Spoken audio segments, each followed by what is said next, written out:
filming takes, get your coffee for the morning. Yeah, most important place on any film set is the craft service table. Locate that first thing you do. But all of these elements come together to create an area called Base Camp. We got nearly 400 acres of backlot here at Universal Studios Hollywood, and when you're filming all across that, pretty smart to have a centralized area to keep your cast and crew, and once they're ready to go, put them into one of these. And across the street into our large-scale exterior street sets of the metropolitan area. Coming up ahead on your right-hand side. Now, this area is where we leave our front lot, where we keep our interior facilities, and enter into our back lot, where, boom, to your right-hand side, you're going to see, again, some of our large-scale exterior sets. This area comprises about 4 acres of our back lot, and gives you a bunch of different angles for city life, including a small-town Brownstone street feel. Just up ahead, you're going to see some of our Brownstone homes, home to some very famous residents from film and TV, including Mindy Kaling for the Mindy Project, and Bruce Almighty from Bruce Almighty. Place the dog!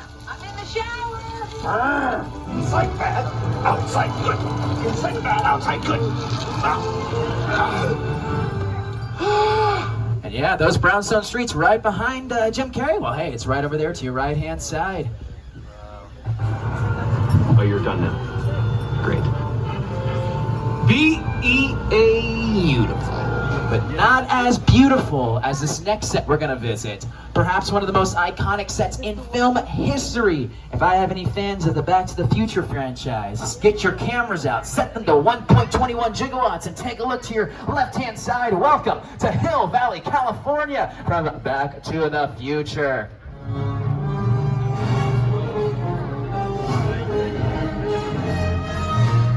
Now that courthouse is, yeah, of course, the courthouse with the clock tower from Back to the Future.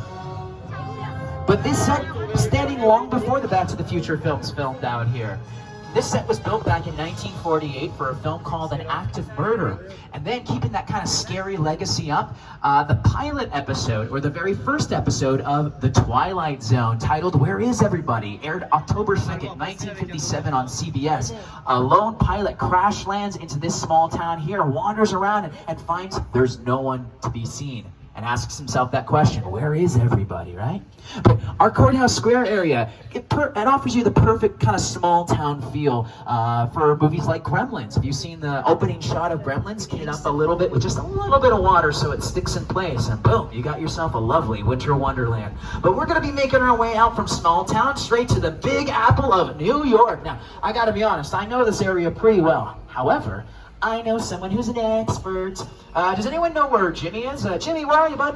Hey everyone, welcome to New York. I got my start right here in New York on Saturday Night Live. This is actually my old neighborhood. Once got mugged over there by an old woman. Tough lady. This is my favorite hot dog guy. Hey buddy, how's it going? Remember me? No. Just like old times. Gotta love New York City. Hey, I'm walking here! I'm walking here! Hey, it's cool guys. I was just walking there. So it's not exactly New York, but a lot of times when you see New York in the movies, it was shot right here on the Universal Metro sets. If you can make it here, you can make it anywhere. Even if you make it here on the Universal lot. That's right, and not only funny skits with Jimmy Fallon, but some of your favorite action movies like Captain America, The First Avenger, the scene after Steve Rogers is injected with the super soldier serum, and he's chasing after that Hydra agent down the street. Well, he's chasing after that Hydra agent down this very street. And in that scene, Chris Evans is running around barefoot. Well, actually, he's wearing shoes made to look like bare feet.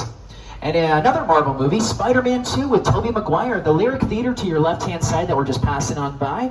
Scene from Spider-Man 2 where Tobey Maguire, he's running late for Mary Jane's play. She's in The Importance of Being Earnest, and he's turned away by the Chin himself, Mr. Bruce Campbell. And then right across the street from the Lyric Theater, in the street, there was a car placed on a hydraulic rig. And once they yelled action, they flung that car through one of these cafe storefronts for a scene in Spider-Man 2 where Doc Ock rudely interrupts a date between Mary Jane and Peter Parker in the cafe, and is asking Peter Parker, where is Spider-Man? Well, hey, that took place right over here on this cafe storefront. Yeah, a lot of action movies out here, a lot of musical projects for artists like Billie Eilish, Lady Gaga, Britney Spears, and I mentioned Hairspray Live and how the cast... When the Pinto fell and you saw it land and make this big hole in the street, that was on the back lot. We dropped it from a crane.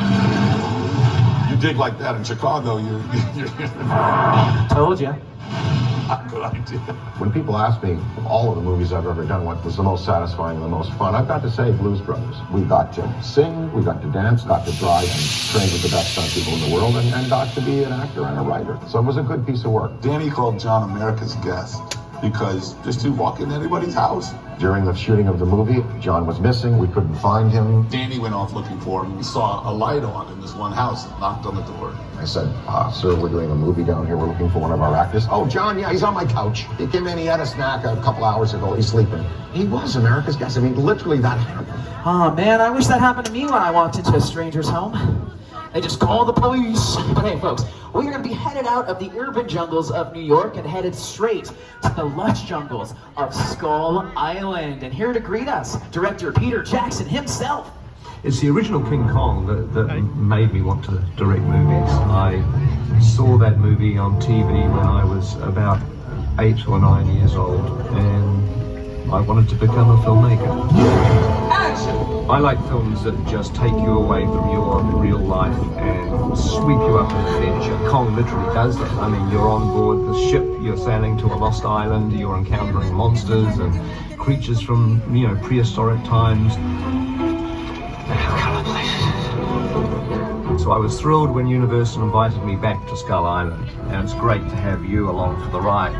Now, we have created this 3D immersive experience, so you're going to have your glasses ready. Don't put them on yet, but just have them in your hand because we're about to return to Skull Island.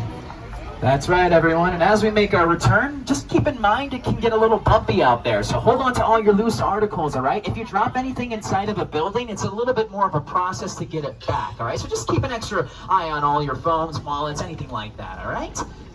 Take as many photos and as videos as you'd like, but please refrain from using any flash photography while in Skull Island. Now, I'm going to bring Peter Jackson back up one more time, and I'm going to mute him. Nothing against you, buddy. I love your movie, but I wanted to show off this dude on your screen, the original King Kong from the 1930s.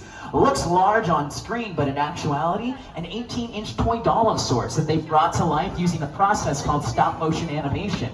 Basically, you have a photo shoot with your toy dolls. You take a photo of each and every single movement, put it all together. It takes about 24 photos to comprise 1 second of film.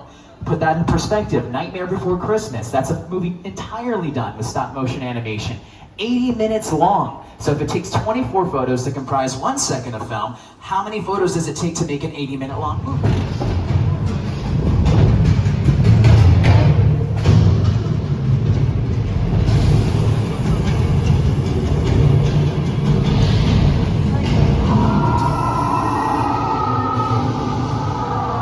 Okay, glasses on, everybody. We're back in Skull Island.